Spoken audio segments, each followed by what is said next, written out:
See, whatever you're doing, however you spend your time, that tells you who you are. So think about what it is you like to create in your life experience. Once I look at how you commit your time, once I do an evaluation on how you spend your time, I can tell you exactly what you're committed to. People that say they have dreams or want to open a business or want to do something differently than what they're now doing, they don't like their jobs, they're unhappy, they're unfulfilled. People who say they want to improve their income level, look at how they spend their time. How they spend their time, the commitment of their time, how they use that will really tell the truth. People who said, I'd like to do better, but you don't find them in vocational or technical schools upgrading their skills and their knowledge, how they spend their time, that will tell you what's going on. People who say they want to normalize their weight, they want to be healthy, but every time you see them, they're eating, that will tell you that they're committed to being obese for the rest of their lives. People tell you they want to stop smoking and they're lighting up at that time. Folk that say, I want to stop drinking, and every time you're in their face, they're reeking with alcohol, that will tell you what's going on. Don't have to listen to what they say, just watch what they do. Commitment shows up in your life in what you do. On the other hand, you can make the commitment to your life that you don't like the results that you have and that you're going to do something about it. See, that power is available to all of us.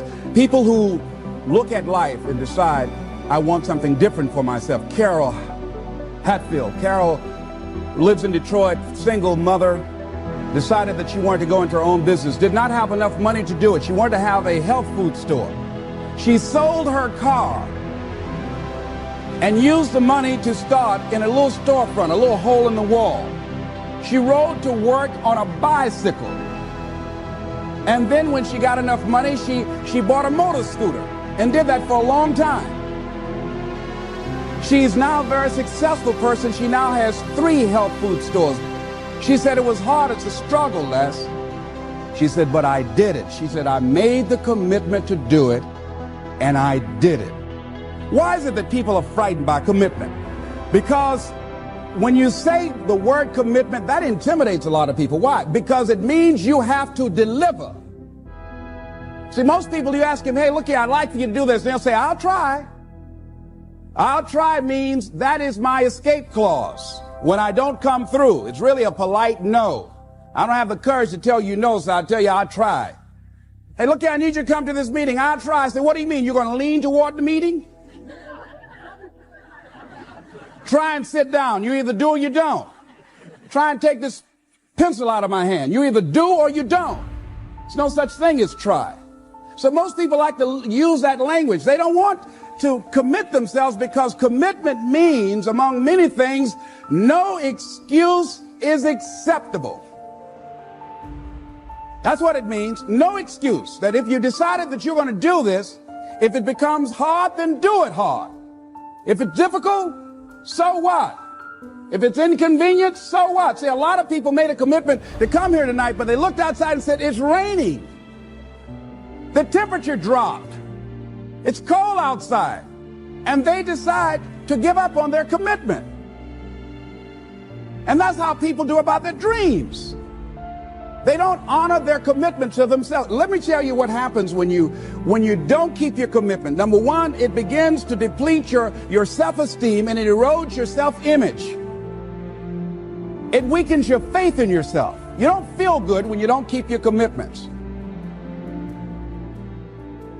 The other thing is that you begin to develop weak relationships with people. People begin to realize they can't depend upon you. They can't rely on you because you won't keep your word. You've established that kind of reputation. Just think, what would your life be like if you decided to keep your commitments? What will all of our lives be like if we decided to keep our commitments? That we decided to do the things that we said that we were going to do. That we wouldn't even speak it unless we were going to do it. If we decided just for a week, just see what your life can be like. Just let's do it for a commitment to make it a 7-day commitment that I won't say I will do anything unless I'm going to do it. And find out what your life will be like. Let me tell you what, if you follow it through, if you keep your commitment to the commitment, at the end of the 7 days, you'll feel strong and powerful. Because by honoring your commitment, each time that you do, that empowers you. whatever discipline that is required, whatever it is that you must do. So I'm suggesting, number one, commit yourself to live in the present. I saw the movie, The Dead Poets Society, Robin Williams, and they had a line in there, seize the moment. Many of us are not able to move forward and develop and manifest our greatness because we spend so much time looking back or worrying about the future. Seize the moment. See, you cannot go into the future and manifest your greatness when you have various things in your life that's blocking you. Let's look at how we can begin to keep our commitments. Remembering what Dr. Robert Anthony said about results. When you keep your commitments, you're able to produce some different kinds of results in your life. So how can we keep our commitments? And do we keep all commitments? No, we don't. You will not be at 100%. However, you will have a greater percentage rate of maintaining your commitments to yourself, whatever those things might be. If it's going into business, if it's changing a habit that you know that works against you, if it's overcoming self-destructive behavior, if it's retraining your thinking, if it's reinventing yourself, if it's trying to begin to design your relationship differently, all of us have a possibility by focusing and really harnessing our attention and concentrating on it. We really have available to us the power to honor our commitments in those particular areas. So number one, make it priority. See, no one would go get on an airplane if you thought your chances of getting there to your destination were as good as your luggage. Am I correct? See, and I say the reason that you will reach your destination more times than your luggage will is because the airline, and I'm glad that they do, has made it a priority to move the human beings from one point to the other safely. Not send you off to Boston or someplace with your luggage. So I'm not really upset when my luggage doesn't show up. I'm glad they delivered me because they've made me a priority. See, they have made delivering you to your destination important. So if you want to honor your commitment, whatever you decide that you're going to do, make sure you make it important. Make sure it is priority. Keep it before you. The other thing is, whatever that you want to do, whatever you want to begin to create and beginning to manifest your greatness and strengthening your level of commitment, and it's really exercising your will, find something that you want to do on your goal, one action step, but make sure it stretches you, that it challenges you, but it's doable, that you can do it. This year I decided that I was going to exercise. So I started out doing just 10 setups and 10 push-ups. I know I can do that and not get upset about it. I can do that without thinking. So I started out small. Now I'm up to 50. But if I try to do 50 starting out, I wouldn't still be doing it. So I started doing it in manageable segments. Do that. And that strengthens your will. So my commitment now is strengthened and fortified by the activity of actually doing it. So now I can expand and build from there. When I decided to begin to manage my money differently, and I started saving 5% of my money, then I increased it to 10%, then to 15%. So now I have disciplined myself to live off 75% of my income. I took discipline to do that, but I started watching how I was spending my money. I started keeping a log and following myself. So you want to begin to find something that is manageable, that you know that you can do. The next thing, in beginning to keep your commitments to yourself, have some friends that will hold you accountable, that won't let you off the hook, that won't tolerate anything less than the best from you. People that will support you in this new way of being, in this new state of consciousness. The other thing is that important is have a contingency plan. See, many times when you make a commitment to do something, there are some other variables that will happen that you can't control or you perhaps did not think about. So you want to have some other plans going on. You want to become creative. See, most people don't keep their commitments because when something goes wrong, they just stop. They don't have a contingency plan. So they don't know what to do next. Start being creative. If you challenge yourself, many times we say, I don't know what to do. And I always ask myself, but if you did know what to do, Les, what will it be? That activates another part of my mind. I start thinking about the possibilities and just experimenting. But many of us just stop dead in our tracks. I don't know what to do. You do know what to do. You've got genius in you. Challenge yourself, push yourself, make yourself come up with something. Use your imagination. And what you will find is that you know more than you realize that you know. That you're more creative and more resourceful than you realize that you are. And as you do that, the more you do it, the easier it will become. At first, it's going to be a struggle. And after you get into a certain level of consciousness, you will ask yourself, how is it that I didn't see this before? At the level that I'm managing my business now, they say consciousness is what we are. I literally look at myself and say, how is it that I didn't do this before? Why is it that I couldn't see this before? And the reason that I didn't see it before, because I didn't challenge myself. I didn't put myself out here.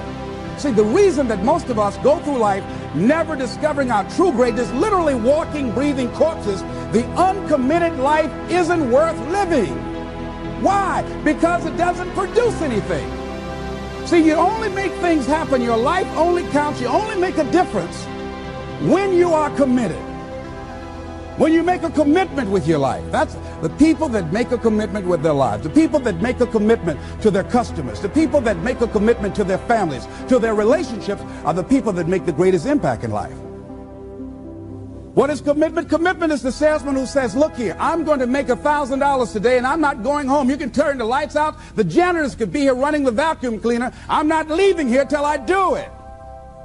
I used to be a door-to-door salesman. I had X number of TVs. I had a minimum amount that I knew I had to sell every day in order to provide for my mother, who was ill at the time, who had lost her job at the M&M cafeteria because of arthritis.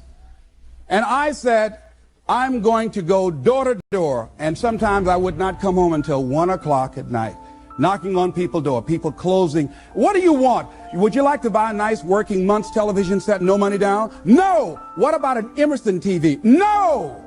Thank you very much. Do you know anybody else that would be interested? No. Thank you very kindly. Knock on another. Hello. Would you like to buy a nice working television set, no money down? No, get away from our door. Thank you very kindly. Do you know anybody else would be?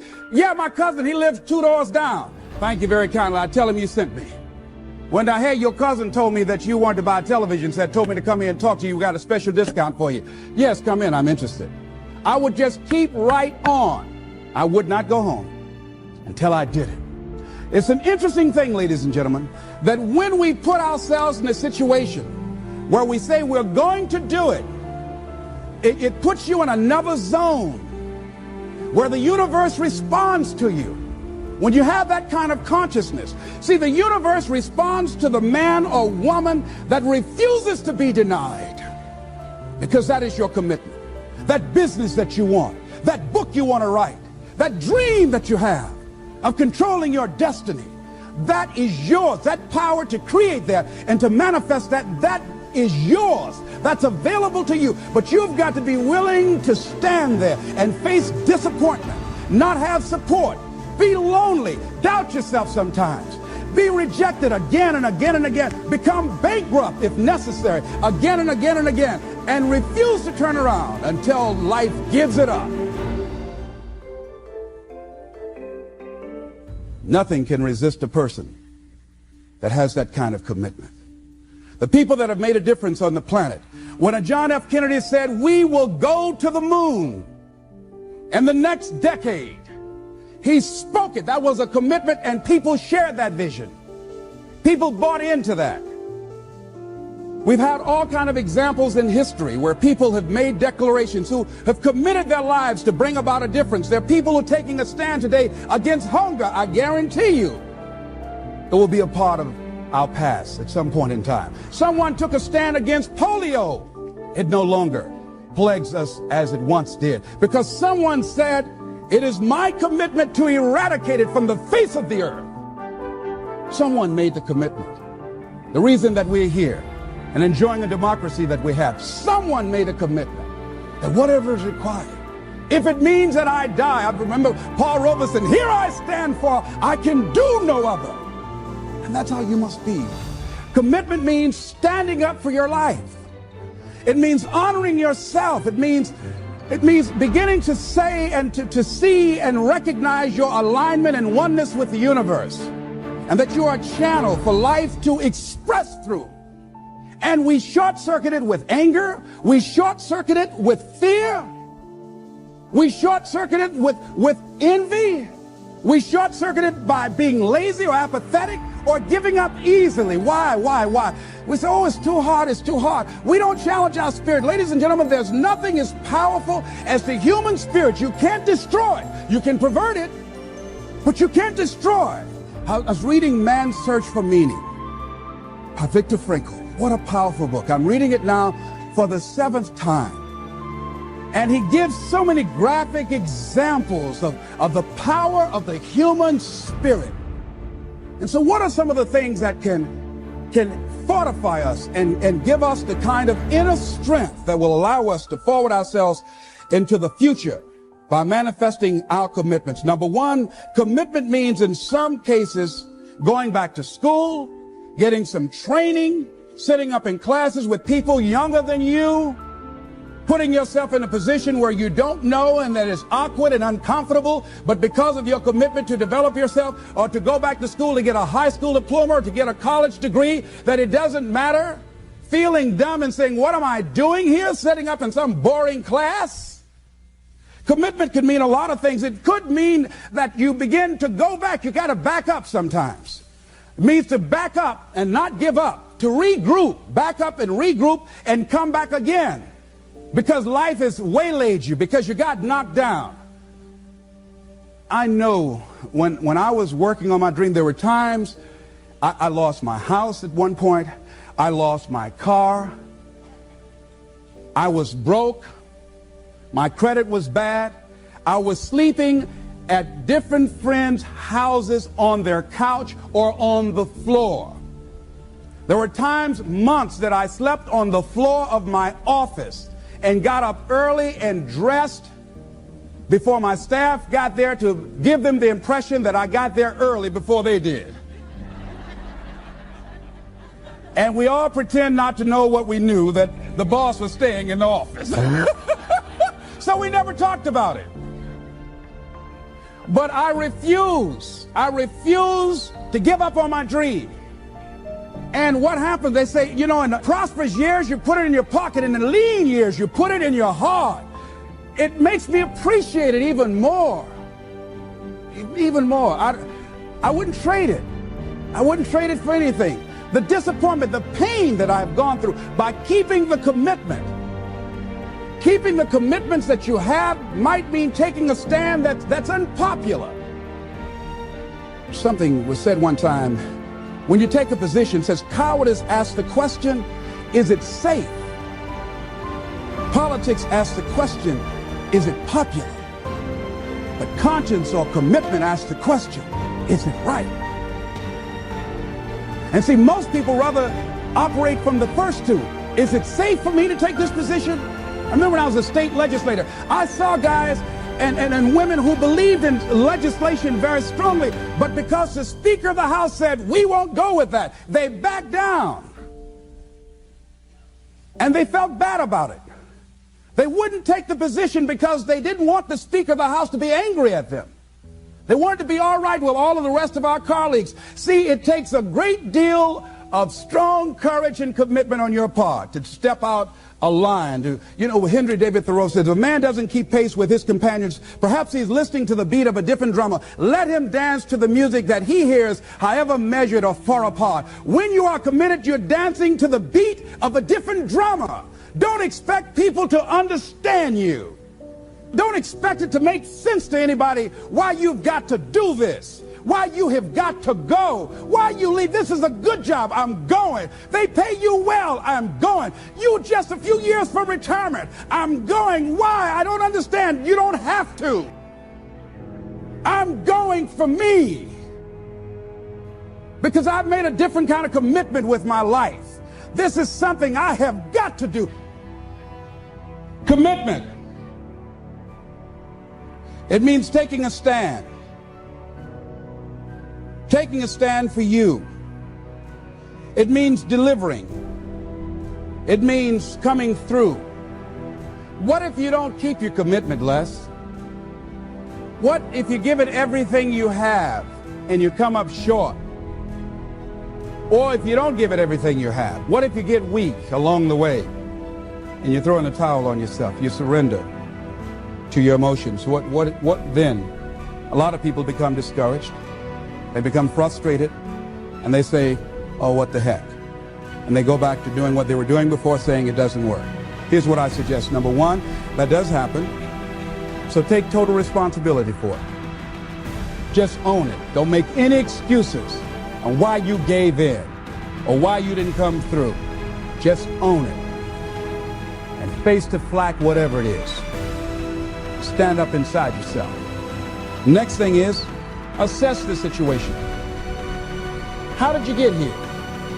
What happened that you broke down, that you had a breakdown and you surrendered? What happened? What was going on? See, when I used to go on a diet, and I no longer do that, I've made a commitment to a healthy lifestyle. I used to eat up until 12 midnight on Sunday. Anything that wasn't moving. And on Monday, I would get up and eat a fruit, get a light fruit breakfast, and for lunchtime, I would fix some broiled chicken and meticulously peel the skin off and eat the chicken, and then eat the skin.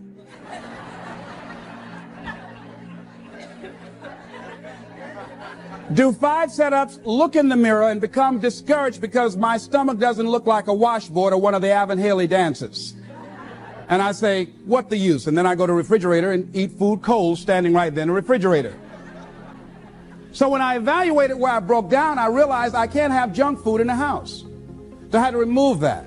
And then I realized there are certain streets I couldn't drive down. So I changed my route. I stopped taking people to lunch or to dinner because I couldn't sit there and watch them eat. When I had to go someplace and speak and they were eating, I said, call me downstairs when it's time for me to speak, because if I sit at the table looking at them, the food's going to call my name. And I know this. So I had to begin to make sure that I wasn't putting myself in a position where I would give up on my commitment. Am I making sense to you? So I began to strategize around avoiding situations where I knew that I was going to become weak. Another thing I do when I don't keep my commitment, I either deny myself something or I do a trade-off. If a glazed donut takes advantage of me, then I require myself to do an extra 25 setups, or I walk for an extra 15 or 20 minutes because I got a hammerlock on my head and say, come on over here. So you might have to deny yourself something or do a trade-off. Do something that will offset it. The other thing is, start again. So what? You fell flat on your face. So what? Start again. Learn from the experience and start again. Don't count yourself out. Don't sentence yourself to a lifetime of being miserable, a lifetime of being broke, a lifetime of being unhealthy, a lifetime of being in a relationship that is no longer fulfilling to you, a lifetime of working on a job that does not bring you satisfaction, that's not giving you the creative urge that you need and that got to have in your life that stimulates you. Don't sentence yourself like that. You are a human being. Don't volunteer your life that way. Your life has too much value to the universe. You've got something to contribute. You've got something to give. And so what if you make a commitment and you're not able to do it like a pro? That you're not good as everybody else. Live in the moment. I like what this says. Look to this day, for it is life, the very life of life. In its brief course lie all the realities and verities of existence, the bliss of growth, the splendor of action, the glory of power. For yesterday is but a dream, and tomorrow is only a vision. But today well lived makes every yesterday a dream of happiness, and every tomorrow a vision of hope. Look well, therefore, to this day. See, if we just start enjoying where we are, if we make that kind of commitment, to enjoy where we are, to experience the experience of life where we are, to do all we can right now where we are. Forget about the mistakes yesterday. Forget about all your failures yesterday. Forget about what you don't have. That's not important. Only thing that we have is right now.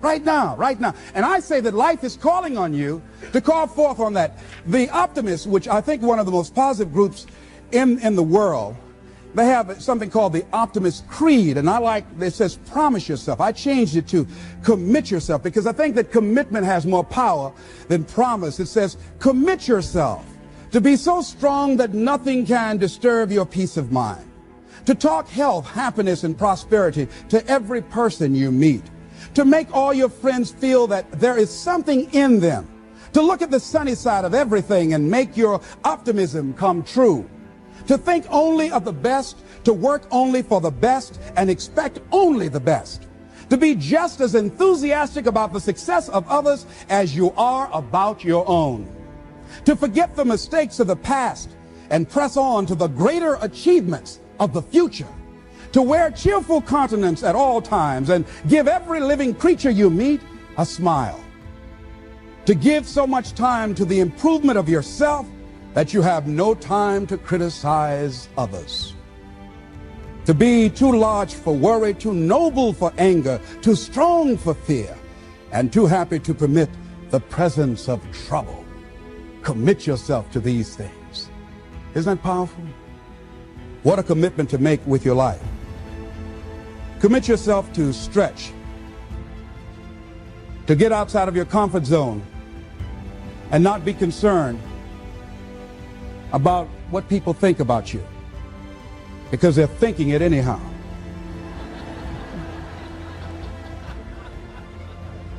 Don't worry about what they will say. They're already saying it. So what do you care?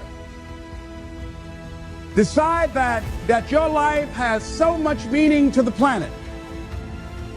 Decide that you have something to give. That's why you're here. See, you didn't just show up. You brought something here. You're on a journey. You have a destination, mission to achieve, to do, to implement, to perform, to experience. Decide to commit yourself to be an adventurer in life. Look out on life around you. Look within yourself and say, where is it in my life that I need to make a commitment right now? Where is it? That it might be for your health. It might be to be a happier person. It might be to make a difference in your community. It might be that. Where is it?